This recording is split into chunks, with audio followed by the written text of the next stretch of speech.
நம்ம Salem YouTube channel சேலத்தின் மிக முக்கிய அடையாளமாக திகழப்போகிறது. இனி இந்த யூடியூப் சேனல் மூலமாக இனி சேலம் பேசப்படும். நம்ம சேலம் என்று நாடு முழுவதும் தேசம் முழுவதும் இந்த முழக்கம் இருக்க வேண்டும் என்று வாழ்த்துகிறேன்.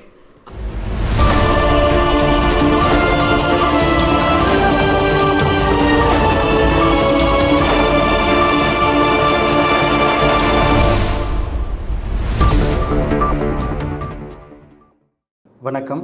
இன்று ஜூன் 2ஆம் தேதி பாரதிய ஜனதா கட்சியின் மாநில துணைத் தலைவரும் சேலம் பெருங்கோட்ட பொறுப்பாளருமான KP ராமலிங்கம் அவர்கள் தமது 71வது பிறந்த நாளை தமது குடும்பத்தினருடன் கேக் வெட்டி கொண்டாடினார். அப்போது நம்ம சேலம் சேனலுக்கு பிரத்யேகமான வாழ்த்துக்களை தெரிவித்தார். அதனை தற்போது காணலாம்.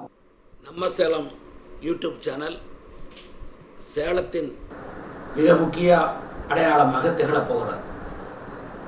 சேலத்தை பெயரை சொல்லி ஆரம்பிக்கப்படுகிற எந்த நிறுவனமாக இருந்தாலும் அது புகழ்பெற்ற நிறுவனமாக தொடர்ந்து புகழோடு பயணிப்பது என்பது இயற்கையோடு இணைந்திருக்கக்கூடிய விவகாரமாகும்.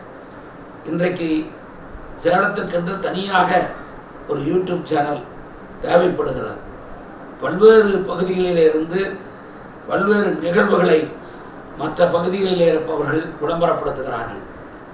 இன்னும் சொல்லப்போனால் உண்மையிலேயே முதலாக சேலம்தான் ஒரு மிக முக்கிய நகரமாக வளர்ந்து வருகிறது.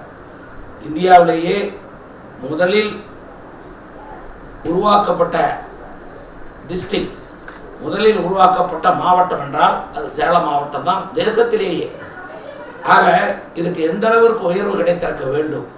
இதற்கான விளம்பரங்கள் குறைவு, சேலத்தை பற்றி பேசுபவர்கள் குறைவு தேசம் முழுவதும். ஆனால் இனி இந்த யூடியூப் சேனல் மூலமாக இனி சேலம் பேசப்படும். நம்ம சேலம் என்று நாடு முழுவதும் தேசம் முழுவதும் இந்த முழக்கம் இருக்க வேண்டும் என்று வாழ்த்துகிறேன். அது என்னுடைய 71வது பிறந்த நாள் என்று இந்த நல்ல நாளில் முதலில் நான் சந்திக்கிற செய்தியாளர்கள், முதலில் நான் சந்திக்கிற ஒரு சேனல் இதுவாக இருக்கிறது. இந்த ஆண்டு எனக்கும் நன்றாக இருக்கட்டும், இந்த நம்ம சேலம் சேனலுக்கும் நன்றாக இருக்கட்டும் என்று மனநிறைவோடு வாழ்த்துகிறேன். முன்னதாக நம்ம சேலம் யூடியூப் சேனல் சார்பாக அவருக்கு பிறந்தநாள் வாழ்த்துக்களை தெரிவித்துக் கொண்டோம்.